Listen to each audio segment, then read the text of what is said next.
ಕೇಂದ್ರ ಹಣಕಾಸು ಸಚಿವೆ ನಿರ್ಮಲಾ ಸೀತಾರಾಮನ್ ನಾಳೆ ದಾಖಲೆಯ ಸತತ 8ನೇ ಬಜೆಟ್ ಅನ್ನು ಮಂಡಿಸಲಿದ್ದಾರೆ.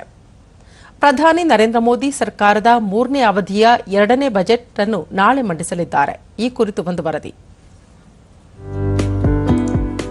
ಮಾಜಿ ಪ್ರಧಾನಿ ಮೊರಾರ್ಜಿ ದೇಸಾಯಿ ಅವರು ವಿವಿಧ ಅವಧಿಗಳಲ್ಲಿ ಮಂಡಿಸಿದ 10 ಬಜೆಟ್ಗಳ ದಾಖಲೆಯತ್ತ ಕೇಂದ್ರ ಹಣಕಾಸು ಸಚಿವೆ ನಿರ್ಮಲಾ ಸೀತಾರಾಮನ್ ರವರು ದಾಪುಗಾಲಿಟ್ಟಿದ್ದಾರೆ. ಮೊರಾರ್ಜಿ ದೇಸಾಯಿ ಅವರು 1959 ರಿಂದ 1964ರಲ್ಲಿ ಹಣಕಾಸು ಸಚಿವರಾಗಿದ್ದ ಅವಧಿಯಲ್ಲಿ ಒಟ್ಟು 6 ಬಜೆಟ್ಗಳನ್ನು ಹಾಗೂ 1967 ರಿಂದ 1969ರ ನಡುವೆ 4 ಬಜೆಟ್ಗಳನ್ನು ಮಂಡಿಸಿದ್ದರು. ಮಾಜಿ ಹಣಕಾಸು ಸಚಿವರಾದ ಪಿ ಚಿದಂಬರಂ ಮತ್ತು ಪ್ರಣಬ್ ಮುಖರ್ಜಿ ಅವರು ಕ್ರಮವಾಗಿ 9 ಮತ್ತು 8 ಬಜೆಟ್ಗಳನ್ನು ಮಂಡಿಸಿದ್ದರು.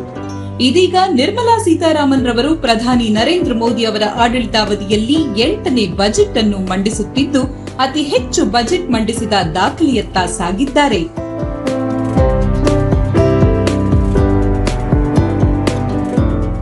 ಆರ್ಥಿಕ ಬೆಳವಣಿಗೆ ಹೆಚ್ಚಿಸಲು ಮತ್ತು ಮಧ್ಯಮ ವರ್ಗದ ಮೇಲಿನ ಹೊರೆ ತಗ್ಗಿಸುವ ಕ್ರಮಗಳನ್ನು ಈ ಬಜೆಟ್ ಒಳಗೊಂಡಿರುತ್ತದೆ ಎಂದು ನಿರೀಕ್ಷಿಸಲಾಗಿದೆ.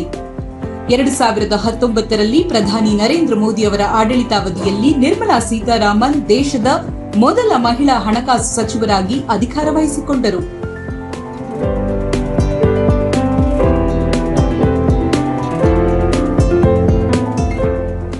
ಎರಡು 2024ರಲ್ಲಿ 3ನೇ ಬಾರಿಗೆ ನರೇಂದ್ರ ಮೋದಿ ಅವರು ಆಡಳಿತಕ್ಕೆ ಬಂದಾಗ ನಿರ್ಮಲಾ ಸೀತಾರಾಮನ್ ತಮ್ಮ ಹಣಕಾಸು ಖಾತೆಯನ್ನು ಉಳಿಸಿಕೊಂಡು ಮುಂದುವರೆದಿದ್ದಾರೆ.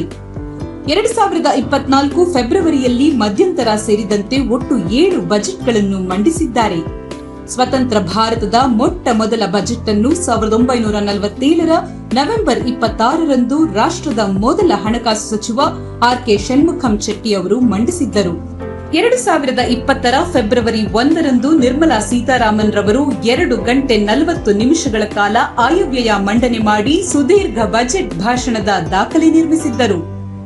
1977ರಲ್ಲಿ ಹೀರೋಬಾಯಿ ಮುಲ್ಜಿಬಾಯಿ ಪಟೇಲ್ ರವರ ಮಧ್ಯಂತರ ಬಜೆಟ್ ಭಾಷಣವು ಇಲ್ಲಿಯವರೆಗೆ ಕೇವಲ 800 ಪದಗಳ ಚಿಕ್ಕ ಭಾಷಣವಾಗಿದೆ.